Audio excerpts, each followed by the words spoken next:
برکت الحمدللہ رب العالمین والعاقبۃ للمتقین والصلاۃ والسلام علی رسولہ الکریم وعلی آلہ وصحبہ اجمعین۔ اے اللہ اس نکاح کو اپنے دربار میں قبول فرما، اس نکاح کی برکتیں زوجین کو تادم حیات نصیب فرما، آپس کے اختلاف و انتشار سے، لڑائی جھگڑوں سے، ہر قسم کے شر سے اللہ ان دونوں کی حفاظت فرما۔ اس نکاح کو اے اللہ دونوں کے خاندانوں میں محبتوں کا، جوڑ کا، برکتوں کا ذریعہ بنا، ہر طرح کے شر سے دونوں کے خاندانوں کو محفوظ فرما۔ جس کی جو جائز مراد ہو اللہ اس کی مراد کو پورا فرما۔ ربنا آتنا فی الدنیا حسنۃ وفی الآخرۃ حسنۃ وقنا عذاب النار۔ صلی اللہ تعالی علی خیر خلقہ محمد وعلی آلہ وصحبہ اجمعین۔ اللہ تعالیٰ بہت مبارک کرے، ماشاءاللہ جی، خوشیاں دے آپ کو، جوڑ پیدا کرے آپ دونوں میں، جزاک اللہ جی۔ لائے بھائی سوال دے دیں بھائی۔ یہ جو بیان کا میں تھوڑا سا لگا دوں، میں نے بیان میں یہ بات لے کے چل رہا تھا نا، نبی صلی اللہ علیہ وسلم نے فرقے بتائے، نام بھی بتایا، اس پہ میں کئی دفعہ بیان کر چکا ہوں، بس یہ چونکہ بیان چل پڑا تھا تو اس کو مکمل کر لیتے ہیں۔ تو نبی صلی اللہ علیہ وسلم نے فرقے نہیں بتائے، علامتیں بتائی ہیں۔ تو جنتی فرقہ ہے اس کی علامت بتائی ہے، کیونکہ اگر کوئی نام بتا دیتے نا تو وہ سب لوگ وہ نام رکھتے ہیں، تو اس لیے ناموں میں کچھ نہیں رکھا، دیوبندی نام ہو، بریلوی نام ہو، اہل حدیث نام ہو، حنفی ہو، شافعی، کچھ بھی نہیں ہوتا اس سے۔ گورنمنٹ کی طرف سے کوئی پابندی نہیں ہے، کوئی بھی کسی بھی ٹائم پہ اپنے آپ کو کچھ بھی کہہ سکتا ہے۔ اچھا کچھ لوگ کہتے ہیں ہم صرف مسلمان ہیں، اچھی بات ہے اگر آپ صرف مسلمان ہیں، لیکن ہوتے نہیں ہیں نا، آپ اس طریقے کو فالو نہیں کر رہے ہوتے جو اللہ اس کے رسول کا بتایا ہوا طریقہ ہے۔ تو اللہ اس کے نبی صلی اللہ علیہ وسلم نے فرمایا 73 فرقوں میں ایک جنتی ہوگا۔ صحابہ نے پوچھا کون ہوگا؟ آپ نے فرمایا ما انا علیہ و اصحابی، جو میرے اور صحابہ کے طریقے پر ہو۔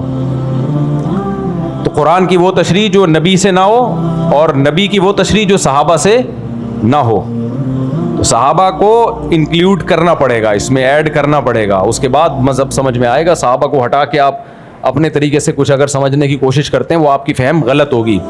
تو اس لیے ہم قرآن کو مانتے ہیں، حدیث کو مانتے ہیں اور صحابہ کو مانتے ہیں، اور چاروں اماموں کا یہی اصول ہے، قرآن، حدیث اور صحابہ۔ پھر یہاں سے کوئی مسئلہ نہیں ملتا، پھر وہ اپنی رائے کا اختلاف کرتے ہیں، یا دلائل دونوں طرف ہوتے ہیں تو پھر ایک دلیل کو ترجیح دیتے ہیں، دوسری دلیل کو ترجیح دیتے ہیں، لیکن بیس یہی ہے۔ تو اس لیے صحابہ سے ہٹ کے کوئی بھی بات کرے نا، بولے میں صحابہ تو اس کے خلاف تھے، کیسے مان لیا جائے گا اس کو؟ پاکستان نے انتہائی شاندار سفارتکاری کے ذریعے بہت بڑی جنگ کو دھکیلا ہے۔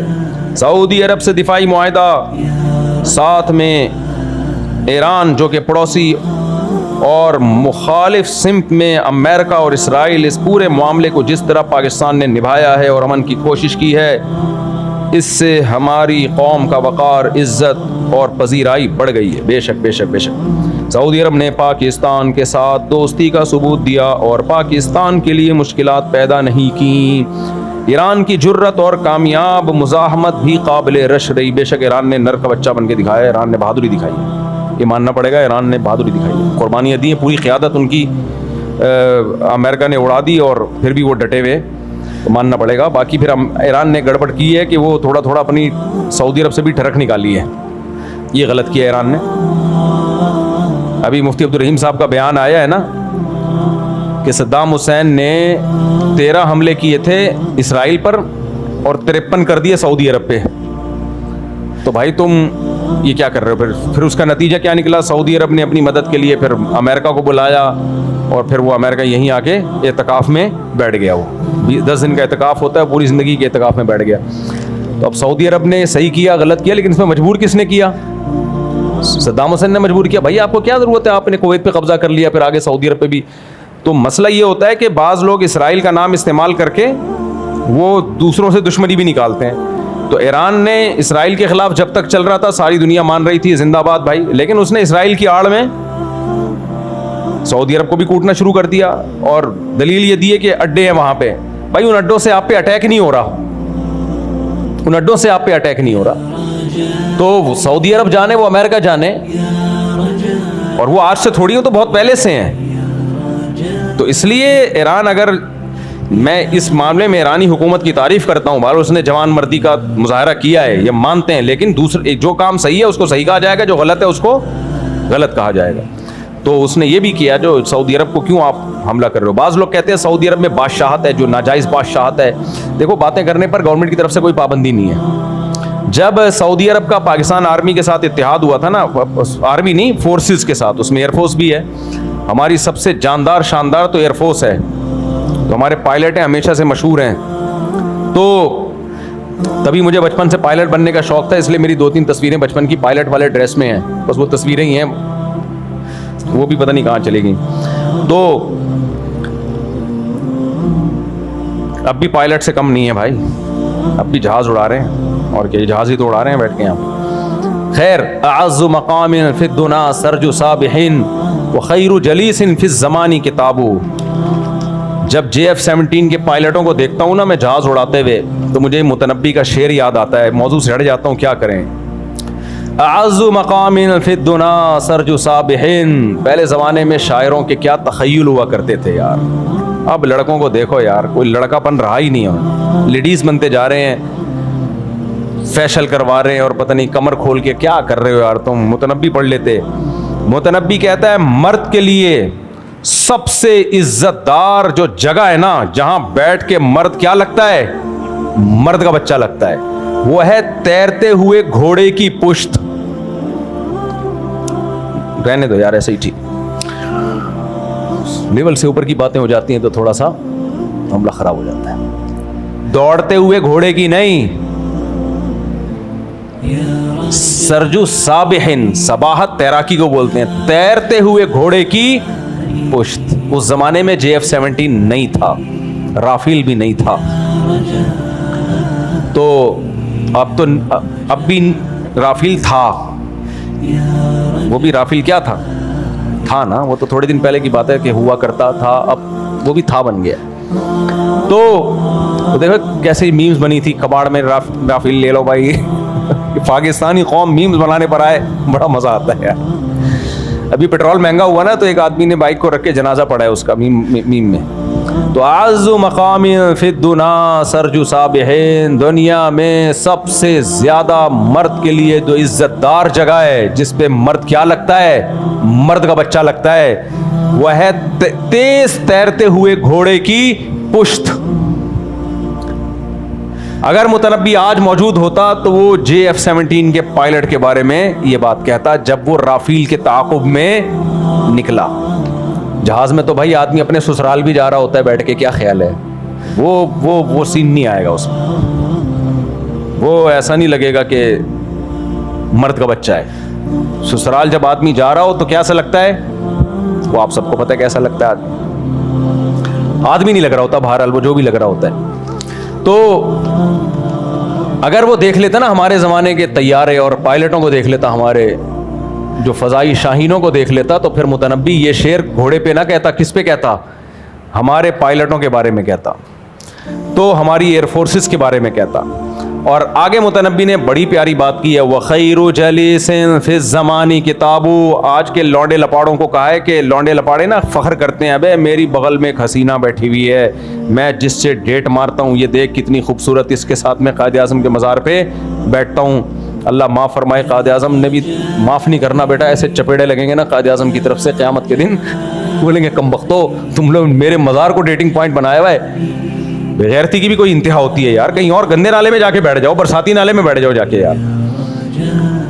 تو آج نوجوان فخر کرتا ہے کیسی ہم نشیں ہیں میری بغل میں اور میرے ساتھ حسینہ. نہ مرد کے فخر کرنے کی یہ چیز نہیں ہے. متنبی گمراہ آدمی تھا لیکن باتیں خاندانی کر گیا. کہتا ہے خیر جلیس فی الزمان کتاب، سب سے بہتر ہم نشین کتاب ہے.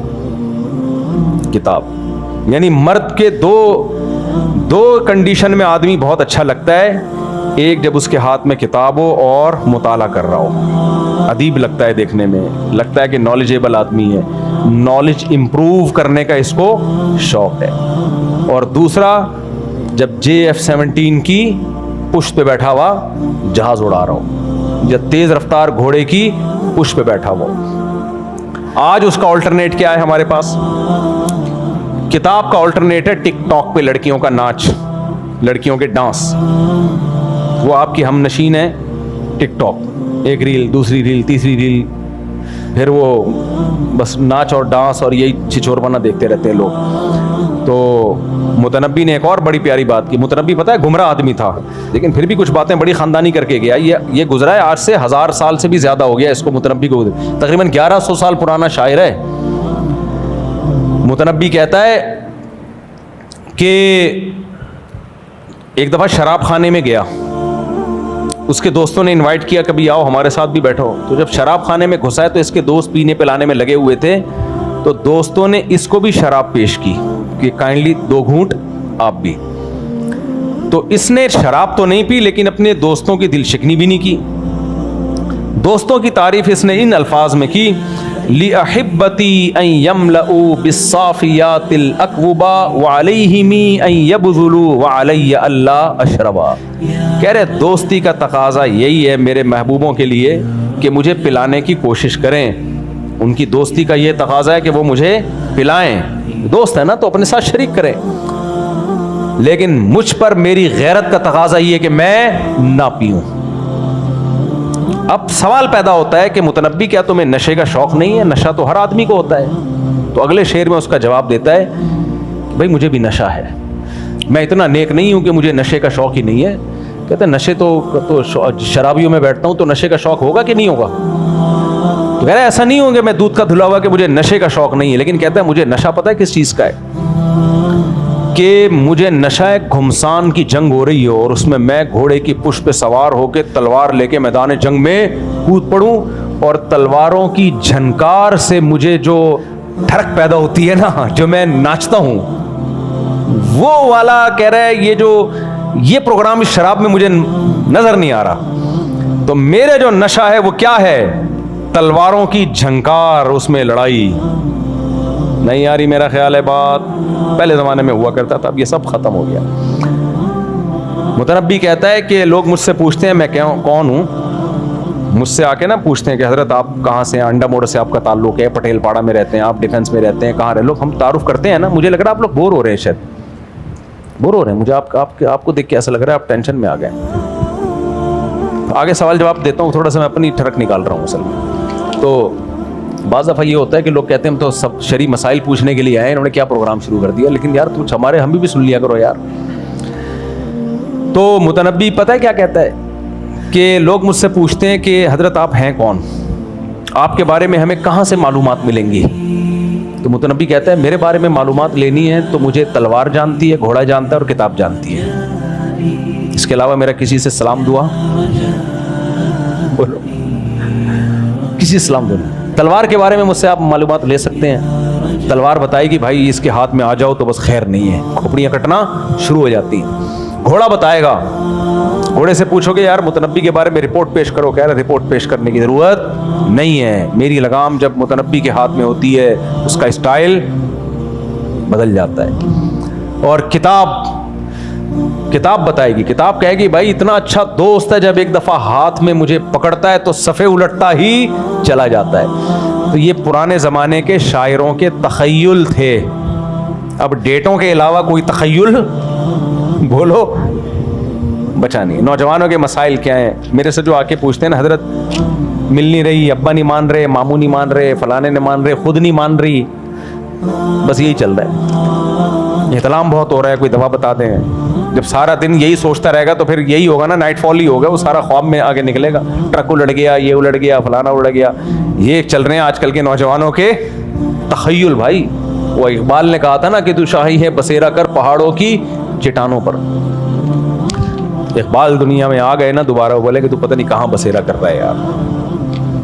تو چھوڑو, ابھی زیادہ آگے نہیں جاتا میں.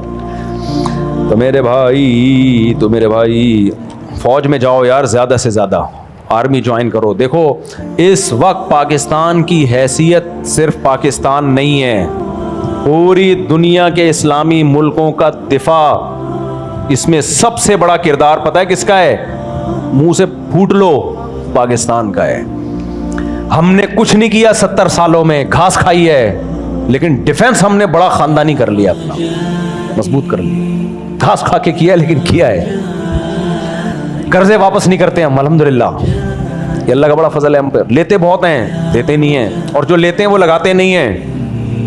یہ سب اپنی جگہ، گٹروں کے ڈھکن ہمارے ہاں نہیں ہے، لیکن ایک کام ہم نے کیا، اپنا ڈیفنس ہمارا دیکھو.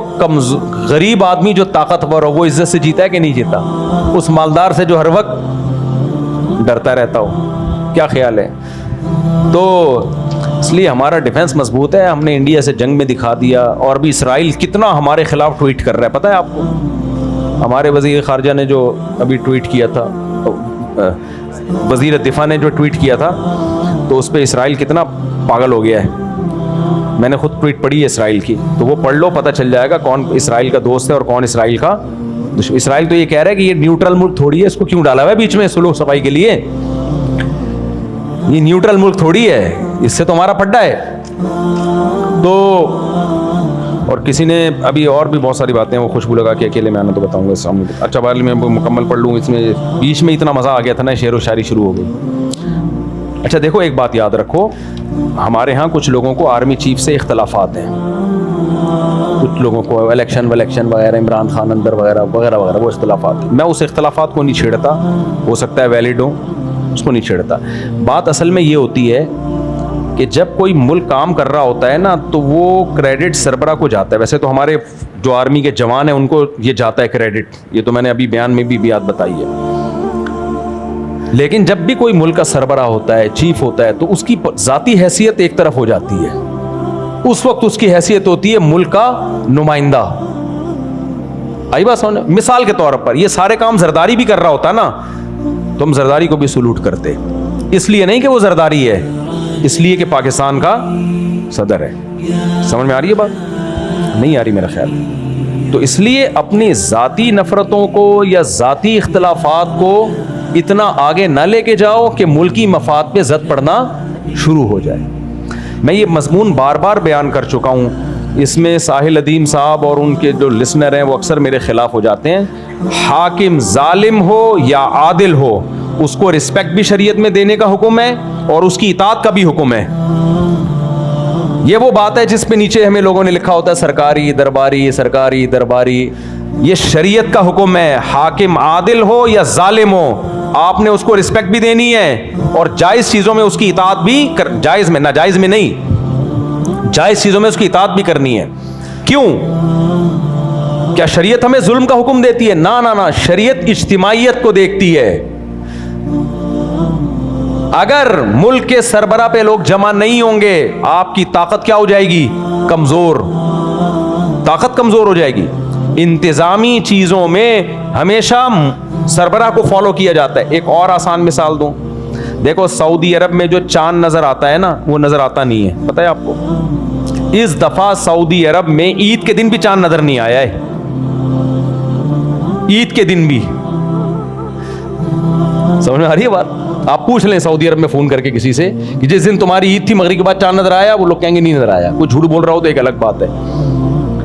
لیکن سعودی عرب میں اس کے باوجود ہم کہتے ہیں جو عید ہوئی ہے وہ شرعی عید ہے. کیوں؟ حکومت نے فیصلہ کر دیا. انتظامی چیزوں میں حاکم عادل ہو، پرہیزگار ہو، اس سے بحث نہیں ہے. وہ آپ کا باس ہے، وہ آپ کا باپ ہے، تو جو وہ فیصلہ کرے گا انتظامی چیزوں میں، یہ نہیں کہ خلا پکڑا دے عورتوں کو، وہ انتظامی معاملہ نہیں، وہ تو حلال حرام کا مسئلہ ہے. جہاں بھی اجتماعیت کا کوئی مسئلہ آئے گا تو انتظامی چیزوں میں فالو کرنا پڑے گا ملک کے سربراہ کو، چاہے وہ زرداری ہو، چاہے وہ شہباز شریف ہو، چاہے کوئی بھی ہو، تو اس کو فالو کرنا پڑے گا. اس سے ملک کی اجتماعیت باقی رہتی ہے، ملک میں اتحاد رہتا ہے. قرآن کہتا ہے کہ اگر اختلاف کرو گے تذہب ریحکم، تمہاری ہوا اکھڑ جائے گی.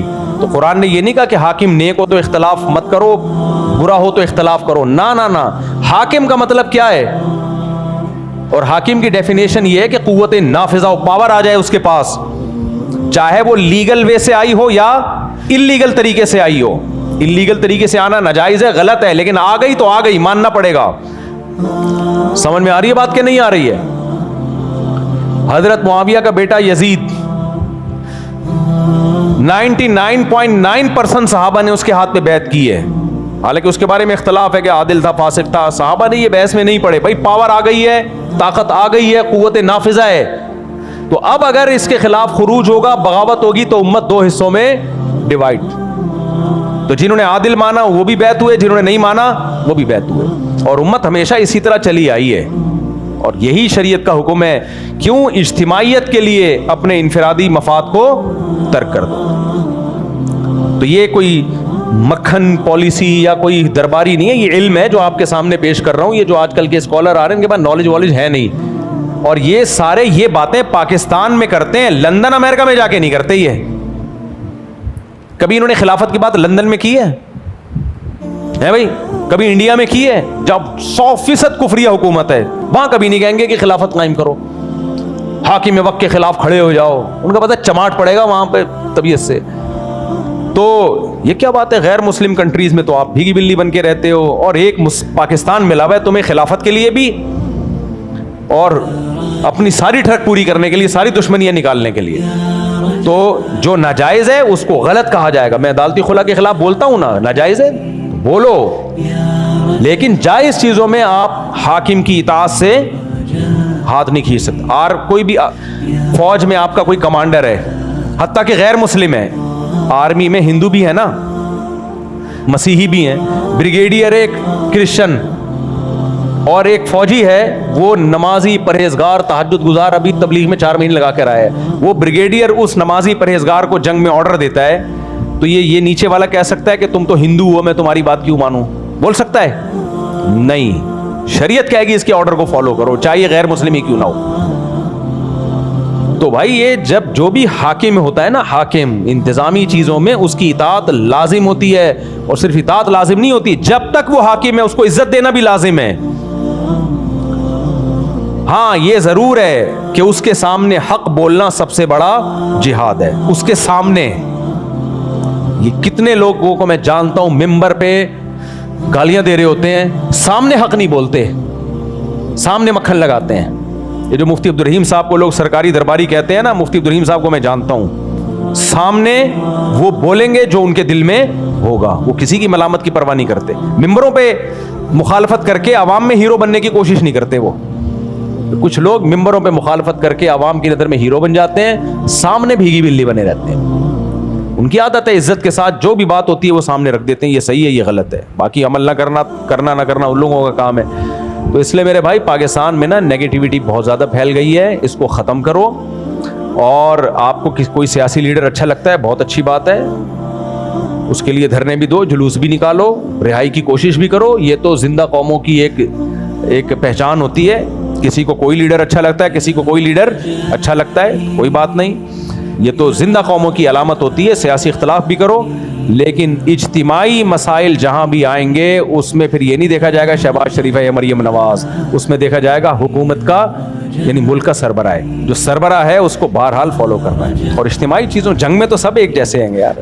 ابھی بھی امریکہ کا نائب صدر آیا ہوا ہے یار, دیکھو اسلام آباد میں بیٹھا ہوا ہے. میں سوچ رہا ہوں بلا لوں چائے پہ شام کو, میں سوچ رہا ہوں امریکہ کے نائب صدر کو چائے پہ بلا لوں, ہو سکتا ہے آ بھی جائے. آج کل ہماری بڑی عزت ہو رہی ہے. بولے بھائی آپ لوگ نے بھی کسی نے بلانا ہو تو بتا دیں, نمبر دے دیتا ہوں. ان کو تو ابھی کہیں سے بھی پتہ چل رہا ہے نا, جنگ بند کروا رہے ہیں, وہ پہنچ جاتے ہیں. اچھا میرے بھائی یہ پرچہ مکمل کر لوں, میں بیچ میں ذرا جذباتی ہو گیا تھا. کچھ سازشی عناصر ایسے ہیں جو کہ اپنی فرقہ وارانہ نفرت اور بغض پر قائم ہیں, جن کا ہدف حرمین شریفین ہے. جی ہاں, ایران میں کچھ سازشی عناصر ایسے ہیں, ایران میں جو اسرائیل کی آڑ میں حرمین پہ قبضہ کرنا چاہتے ہیں. کچھ ہیں, سارے نہیں ہیں. خیر جنگ بندی ہو گئی ہے, یہ پورا مضمون لکھ کے لایا ہے. خیر جنگ بندی ہو گئی جو کہ نہایت خوش کن ہے, اور ابھی بھی پاکستان میں نہایت اہم شخصیات آئی ہوئی ہیں, اور سارے ممالک اس وقت پاکستان کی طرف دیکھ رہے ہیں. پاکستان میں رہ کر ہر وقت پاکستان کے خلاف بولنے والے اور نفرت کرنے والے انڈیا اور اسرائیل اس وقت بہت غمزدہ ہیں. وہی بات ہے جہاں میں سبھی خوشیاں منا رہے ہیں, وہ کیا ہے, بریلویوں کا شعر ہے نا, سوائے ابلیس کے جہاں میں سبھی تو خوشیاں منا رہے ہیں. تو یہی ہے حضرت. اچھا سوال پوچھنا, پھر آپ طنز نہ شروع کر دینا. ابھی میں وہاں بیٹھا ہوا تھا ادھر سعودی عرب میں نا, میں مکہ سے جدہ جا رہا تھا.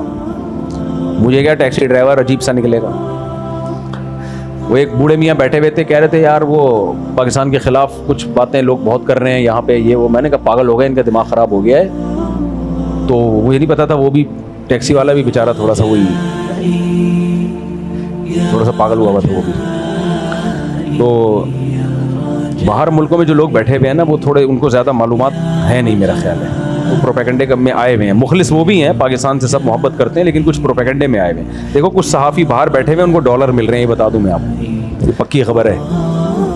کچھ صحافی باہر بیٹھے ہوئے ہیں ان کو کیا مل رہا ہے, روکھڑا. وہ الٹے الٹا دماغ گھماتے رہو بس لوگوں کا بیٹھ کے. 5ویں نماز کی سنت موقدہ بتا دیں. 5 نمازوں کی سنت موقدہ, فجر کی 2 ہیں, ظہر سے پہلے کی 4, ظہر کے بعد کی 2, مغرب کے بعد کی 2, عشاء کے بعد کی 2.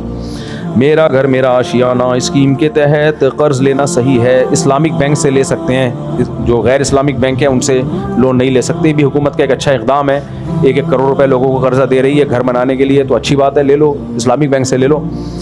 تو عمران خان نے بھی ایسے اچھے کام کیے تھے, بہت اچھی بات ہے, ہم نے اس وقت تعریف کی تھی.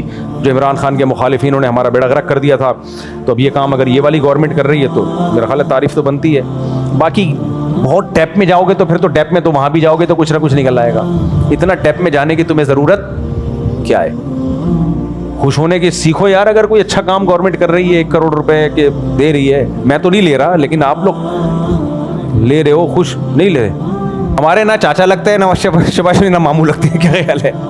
جو اچھا کام ہوگا اپریشیٹ کریں گے, جو گندا کام ہوگا, کتنا گندا کام کیا نا, سولر پلیٹیں ہم لوگوں سے لگوا دیں, اس کے بعد ریٹ اتنے بڑھا دیے کہ وہ ہمارے لیے بیکار ہو گئی, کچرا ہو گئی, وہ سارا پیسہ برباد ہو گیا. ہمارا انورٹر بھی ہم نے اسی حساب سے خریدا تھا, وہ بھی زیرو ہو گیا, کوئی خرید ہی نہیں رہا, وہ کباڑ والا بھی نہیں لے رہا. لاکھوں روپے کا نقصان ہو گیا یار. اب اگر ہم انورٹر لیتے ہیں تو اتنا مہنگا ہے کہ وہ 10 سال میں تو اتنا بجلی کا بل نہیں بنتا جتنے کی پلیٹیں آ گئی ہیں, اور وہ انورٹر آ گیا ہے. تو یہ سارا کریڈٹ کس کو جاتا ہے؟ پاکستان زندہ باد کو جاتا ہے.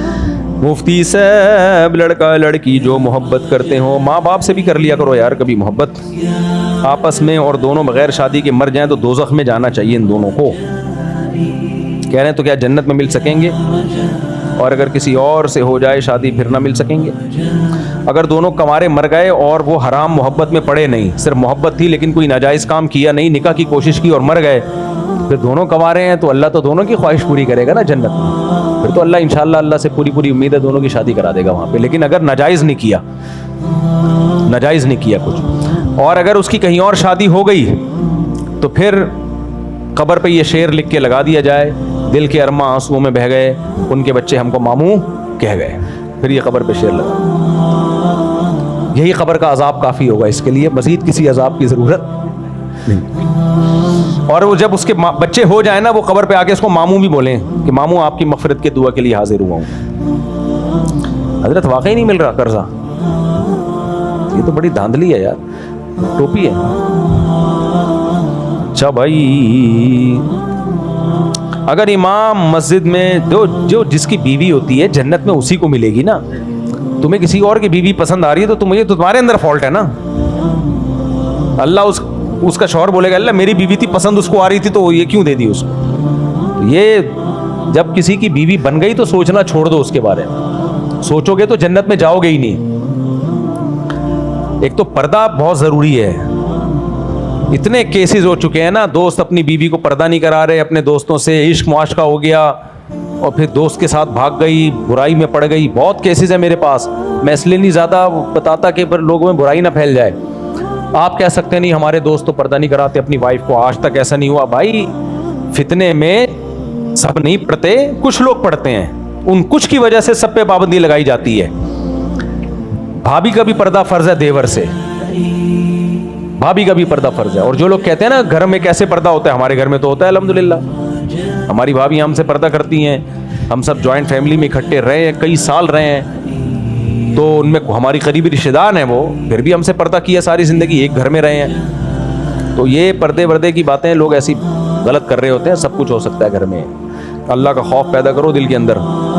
مفتی صاحب, اگر امام میں مسجد میں کوئی خامی یا گناہ ہو اور کوئی اس پر تنقید کرے, امام کے پیچھے اس کی نماز ہو جاتی ہے. امام مسجد میں اگر کوئی خامی ہے تو محبت سے چھپڑ میں لے جا کے امام صاحب کو محبت سے عزت کے ساتھ سمجھا دیں. امام صاحب کائنڈلی ایسا نہ کریں, 2-3 دفعہ سمجھا دیں بس. باقی نماز امام ہی کے پیچھے پڑھیں, جو محلے کا امام ہے اس کو چھوڑنا صحیح نہیں ہے, جائز نہیں ہے. ڈاکٹر اسرار احمد صاحب نے بیان کیا تھا کہ آخر میں اللہ تعالیٰ جنت کو بھی ختم کر دے گا, اور جہنم کے حوالے سے وہ کہہ رہے تھے کچھ حدیث موجود ہے کہ اللہ تعالیٰ جہنم کو بھی ختم کر دے گا. مجھے نہیں پتا ڈاکٹر اسرار صاحب نے ایسا کہا ہے یا نہیں کہا, اپنی طرف سے کوئی ڈاکٹر اسرار صاحب کے کھاتے میں نہ ڈال دیا ہو. باقی جنت بھی ہمیشہ کے لیے بنی ہے اور جہنم بھی ہمیشہ کے لیے بنی ہے. پہلی بات مفتی صاحب مجھے آپ سے اللہ کے لیے محبت ہے. احبک اللہ الذی احببتنی فی. آپ کی وجہ سے آپ کی صلاحیتیں اور صفات اللہ تعالیٰ کے پاؤں مکھن لگایا ہوا ہے. مکھن بہت زیادہ لگ گیا ہے. زیادہ مکھن لگتا ہے نا تو آدمی پھر اپنی اوقات بھول جاتا ہے. اپنی اوقات بھول جاتا ہے. جب کوئی کہے نا کہ مجھے آپ سے محبت ہے تو حدیث میں دعا آئی ہے احبک اللہ الذی احببتنی فی. اللہ بھی آپ سے محبت کرے جس اللہ کی وجہ سے آپ مجھ سے محبت کرتے ہو. جو بھی آپ سے محبت کا کہے تو اس کو یہ دعا دینی چاہیے بشرطے کہ اللہ کے لیے محبت ہو. ایسا نہ کوئی لڑکی بولے مجھے آپ سے محبت ہے, آپ کہیں اللہ بھی آپ سے محبت کرے, آپ تو دوبارہ کہیں کائنڈلی الفاظ, تو حرام محبتوں میں نہیں ہے یہ. مفتی صاحب اللہ کے فضل سے میرا تعلق تبلیغی جماعت سے ہے اور میں بیعت ہونے کے لیے حضرت مولانا عبداللہ احمد صاحب حالہ سندھ کا انتخاب کیا ہے. حضرت مولانا عبداللہ صاحب کیسے آدمی ہیں آپ کی نظر میں؟ مجھے نہیں پتا بھائی, میں ان کو نہیں جانتا. اگر کسی بزرگ کے مجاز ہیں, اجازت یافتہ ہیں, ان کی صحبت میں کچھ وقت رہ کے گزاریں, اگر فائدہ ہو رہا ہے تو پھر بیعت ہو جانا چاہیے. میری زوجہ میرے پاس نہیں آ رہی ہے, آپ چلے جائیں. زوجہ کسی کی بھی نہیں آتی, خود چل کے جانا پڑتا ہے. پچھلے 1 سال سے میں 1 سال پہلے اسلام آباد میں پوسٹنگ ہوئی تھی کراچی سے. پورے 1 سال میں نے اپنے 6 سے 7 افراد بھیجے صلح کے لیے اور خود بھی گیا. ہر بار یہی کہتے ہیں کہ 2-3 دن میں بتائیں گے, لیکن ٹائم ضائع کرتے رہے, یعنی صلح ناکام ہو رہی. میری ایک بیٹی ہے جس سے وہ اپنی مرضی سے بات کرواتی ہے. میرا اب صبر ختم ہو رہا ہے. میں ان کو 1 طلاق بھیج دوں کیونکہ مجھے لگتا ہے وہ میرے ساتھ گھر نہیں بسانا چاہتی. طلاق دیں گے تو بالکل ہی بچی کو لے کے شارٹ ہو جائے گی. آج کل ہماری عدالتوں نے خواتین پہ جو ظلم ہو رہا ہے اس کو روکنے کا تو کوئی انتظام نہیں ہے. طلاقیں دینے میں دڑا دھڑ, اور طلاق کے بعد عدالت مکمل ساتھ کس کا دیتی ہے؟ عورت. وہ بچوں کو آپ سے ملائے نہ ملائیں, آپ سڑتے رہو گے, ذلیل ہو جاؤ گے پوری طریقے, اور آپ سے پیسہ اتنا نکلوا لیا جائے گا, اور بچی کی تربیت آپ کی مرضی کے خلاف, اور بچی کو آپ کا باغی بنایا جائے گا. پیسہ بھی آپ خرچ کر رہے ہوگے اور باپ بچی کی نظر میں گندا بھی ہو رہا ہوگا, اور پھر آپ کو خودکشی کے خیالات آنا شروع ہو جائیں گے. تو اتنا زیادہ جب معاملہ چلا جائے, 3-4 سال سے صلح کی کوشش ہو رہی ہے, طلاق مت دو, ایک اور شادی کر لو, ٹھیک ہے. بچے دبا کے پیدا کرو تاکہ یہ اللہ کا نہ کرے, اللہ کرے یہ بھی مل جائے آپ کو, لیکن نہ ملے تو آلٹرنیٹ تو ہونا, ورنہ آدمی دوسرے بچے ہوتے ہیں نا تو پھر ذرا دل بہل جاتا ہے, ورنہ پھر وہی یاد آئے گی اور ڈپریشن میں جاتا ہے انسان. اولاد سے بڑھ کر تو بھائی کوئی نعمت نہیں ہے.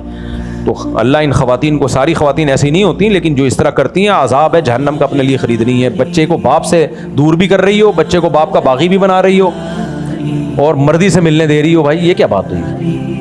تو وہ جب چاہے گا ملے, اس کی بھی اولاد ہے, ماں بھی جب چاہے ملے, باپ بھی جب چاہے ملے. قرآن کے الفاظ ہیں لا تضار والدۃ بولدہا ولا مولود لہ بولدہ. اتنے صاف الفاظ ہیں. بچے کی وجہ سے نہ باپ کو نقصان پہنچاؤ نہ ماں کو نقصان پہنچاؤ. جو باپ ایسا کرے وہ بھی ظالم ہے, جو ماں ایسا کرے وہ بھی ظالم ہے. میری ایک بیٹی ہے,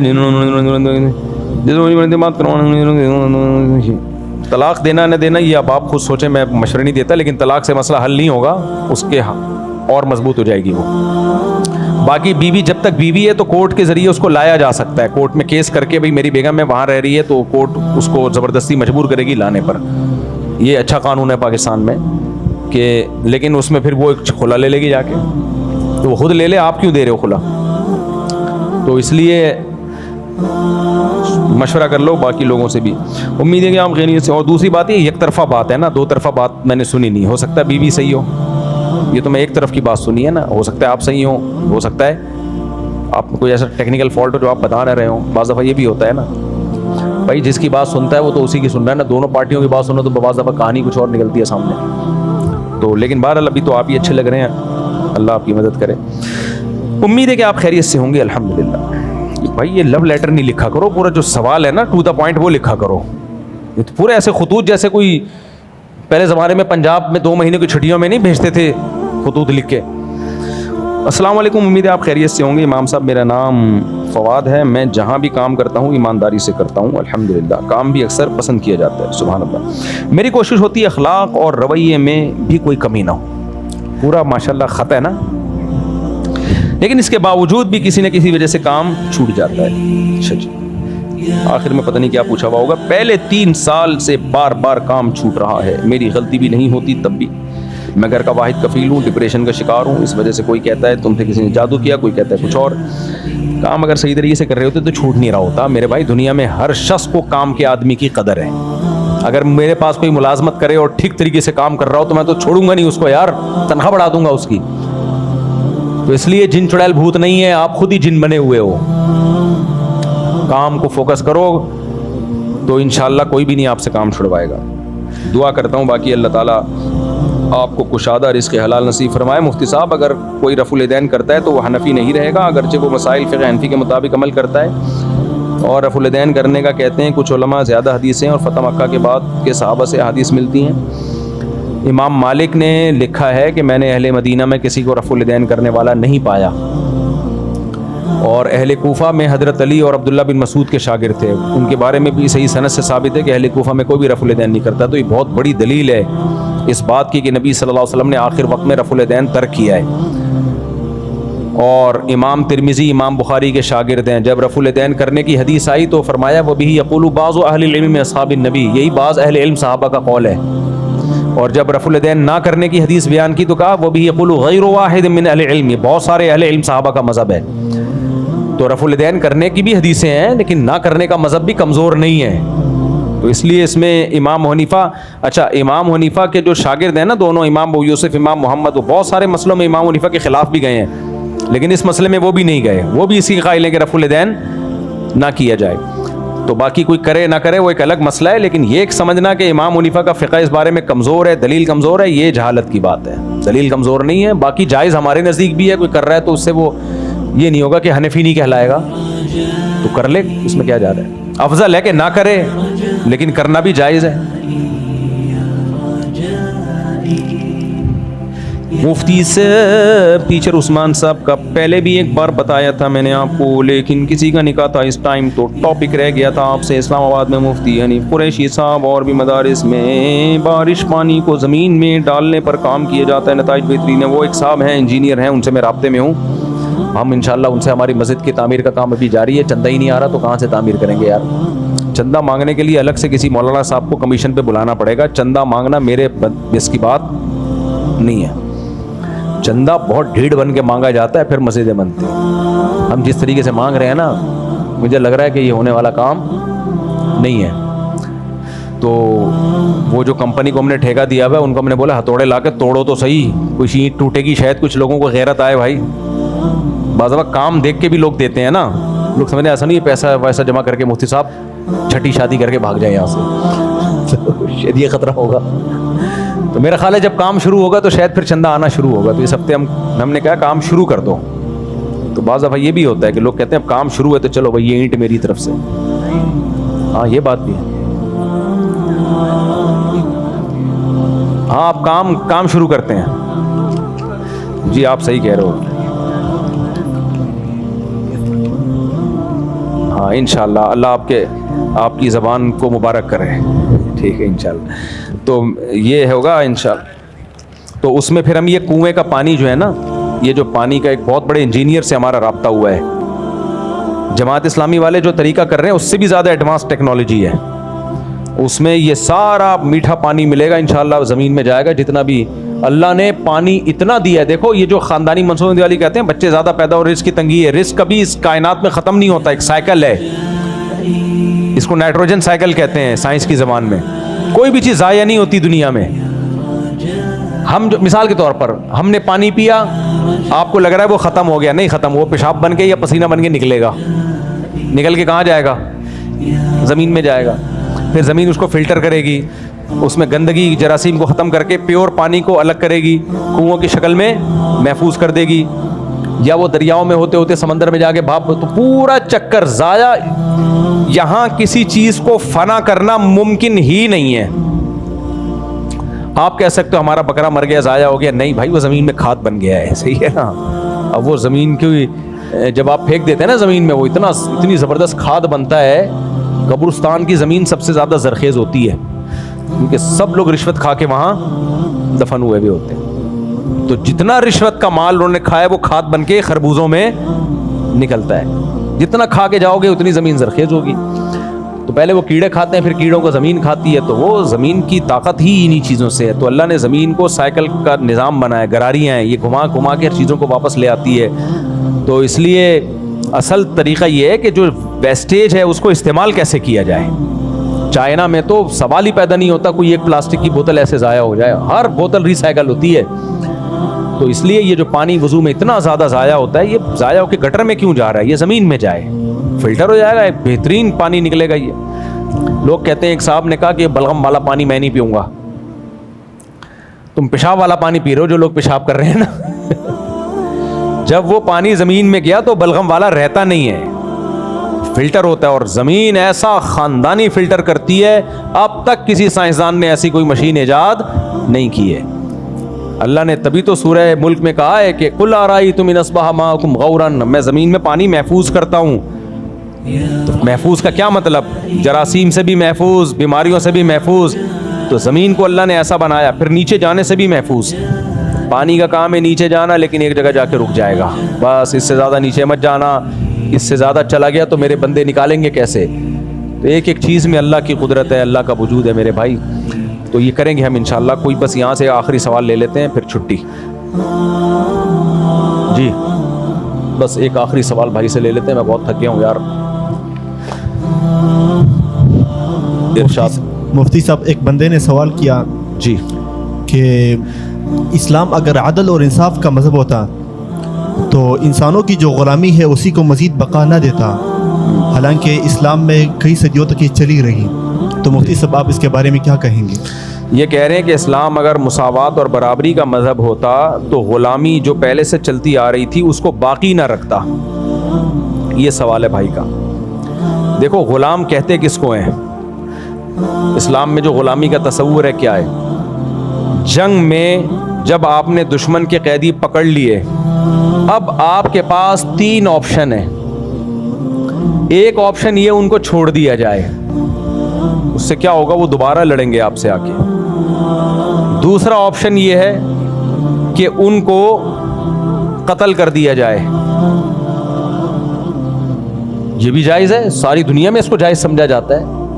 لیکن اسلام نے تیسرا آپشن جو چلا آ رہا تھا, اسلام نے اس کو جائز رکھا. بھائی قتل کرنے سے بہتر ان کو غلام بنا لو, اور جو غلام بنائے یہ اس کی خدمت کرے گا, لیکن اس کا کی تمام تر ذمہ داری, اس کا نان نفقہ, حتیٰ کہ وراثت میں بھی اس کا حصہ. اگر اس کی اولاد نہیں ہے, کوئی وارث نہیں ہے, تو پھر اس کو وراثت میں بھی ملے گا. یہ ساری ذمہ داریاں کس پہ ڈال دیں, مولا پہ. یہ اسلام کا جب تک نظام تھا غلاموں کے ساتھ اچھا سلوک تھا, کیونکہ جیسے انسان چاہتے ہیں میری اولاد پڑھ لکھ کے بڑی ہو. دیکھو بیٹا جتنا بھی باپ سے زیادہ اونچا ہو جائے تو عزت کس کو ملتی ہے, باپ کو. تبھی باپ کو کبھی حسد نہیں ہوتا اس سے کہ میرا بیٹا مجھ سے بھی زیادہ پڑھ لیا. لوگ کہیں گے باپ تو یہی ہے نا. تو ایسے ہی غلام کا مقام, جو مولا ہے نا غلام کا, اس کا مقام ہوتا تھا اونچا. اب کوئی غلام جتنا بھی آگے نکلے گا نا پڑھ لکھ کے, عزت کس کی ہوتی تھی, مولا کی. یہی وجہ ہے کہ وہ جنگوں میں جو قیدی پکڑ کے لائے گئے غلام بنے, ان کو کھلایا گیا پلایا گیا, اور ان کو اتنا پڑھایا گیا کہ ان غلاموں میں بڑے بڑے محدثین, بڑے بڑے فقہا ملتے ہیں ہمیں. آج جو بخاری کے راوی ہیں نا, ان میں بہت سارے غلام تھے, جن میں نافع بن عبداللہ بن عمر بخاری کے راویوں میں سے, اسلاف میں ان کا, بہت بڑے اسلاف میں ان کا شمار ہوتا, حالانکہ عبداللہ بن عمر کے آزاد کردہ غلام تھے. تو اتنا ان کو پروٹوکول دیا گیا. اگر وہ باندی ہے, عورت ہے, تو پھر اس سے سیکشول ریلیشن مولا کے علاوہ کوئی اور نہیں قائم کر سکتا, جبکہ غیر مسلموں میں ایسا نہیں تھا. اس کا نان نفقہ اس کے مولا کے ذمے. اولاد ہوئی تو وہ حلال کہلائے گی اور ثابت النسب کہلائے گی, وہ اس کا وراثت میں حصہ ہوگا. اور جس باندی سے اولاد ہو گئی, اب وہ باندی فروخت نہیں ہو سکتی, مولا کے مرنے کے بعد وہ ہر قیمت پہ آزاد ہوگی وہ باندی. یہ اس کو پروٹوکول دیا گیا.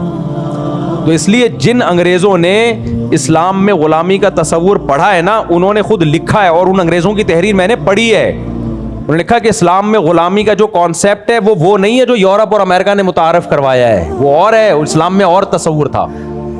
اور پھر ان غلاموں کو آزاد کرنے کے بہانے کتنے رکھ دیے اسلام نے. قسم کھا کے آپ نے توڑ دی ہے تو 3 روزے نہیں ہیں. ہم 3 روزے اس لیے رکھتے ہیں کہ غلام نہیں ہیں. قسم کا کفارہ سب سے پہلے غلام آزاد کرو. غلطی سے ایکسیڈنٹ سے بندہ مر گیا, غلام آزاد کرو. بیوی سے زہار کر لیا, ماں کے سے تشبیہ دے دی, تو اب بیگم کے قریب نہیں جا سکتے جب تک غلام آزاد نہیں کرتے. اتنی زیادہ ترغیبات. آپ کہہ سکتے ہو شروع میں تو آزادی پہ پابندی لگا دی, جب گرفتار کیا تھا اسی وقت آزاد کرتے. بھائی اس وقت آزاد کرنے میں اور غلامی میں آنے کے بعد آزاد کرنے میں زمین آسمان کا فرق ہے. وہ آپ کی صحبت میں رہ چکا ہے, اسلام دیکھ چکا ہے, آپ کا ایٹیٹیوڈ دیکھ چکا ہے, آپ نے اس کو تعلیم بھی دی وغیرہ وغیرہ جو بھی. اس کے بعد وہ احسان مانے گا آپ کا, وہ دشمنی پہ نہیں آئے گا دوبارہ, وہ لڑائی پہ نہیں آئے گا دوبارہ. تو اب جب یہ غلامی کا نظام ختم ہوا تو کیا ہوا ہے؟ تو کوئی آپشن نہیں تھا جنگی قیدیوں کا سوائے یا تو قتل یا جیل. جیل میں ان کے ساتھ حشر کیا ہوا ہے.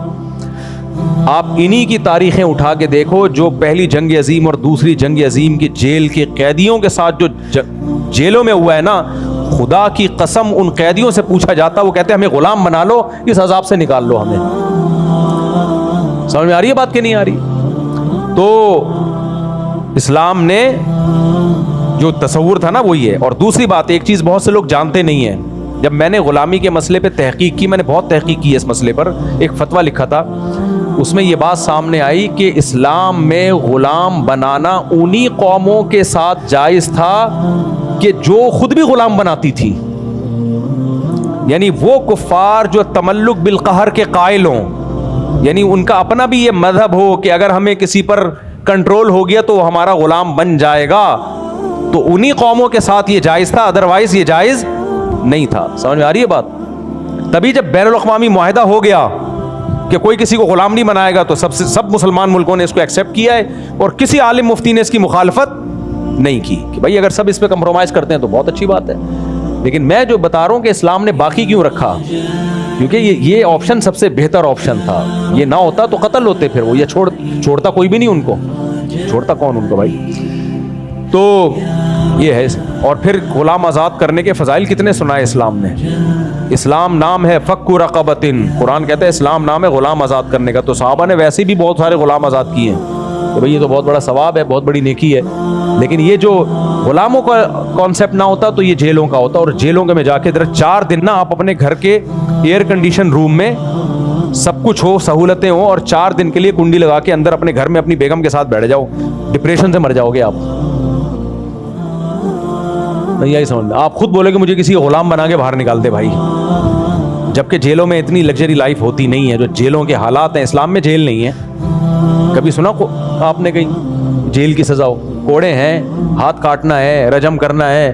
جیل تو صرف تفتیش کے لیے ہے کہ جب تک تفتیش کیس چل رہی ہے اس وقت تک اس کو بند کر دیا جائے. جیل تھوڑی ہے. سزا دو اور نکالو اس کو باہر, جو بھی کرنا ہے اس کے ساتھ کرو. 20 سال 30 سال لوگوں کی زندگیاں جیلوں میں گزر جاتی ہیں. یہ ان انگریزوں کا بنایا ہوا قانون ہے, اور یہ ہمارے غلام والے قانون پر اعتراض کرتے ہیں. سبحانک اللہم و بحمدک، نشہد ان لا الہ الا انت، نستغفرک.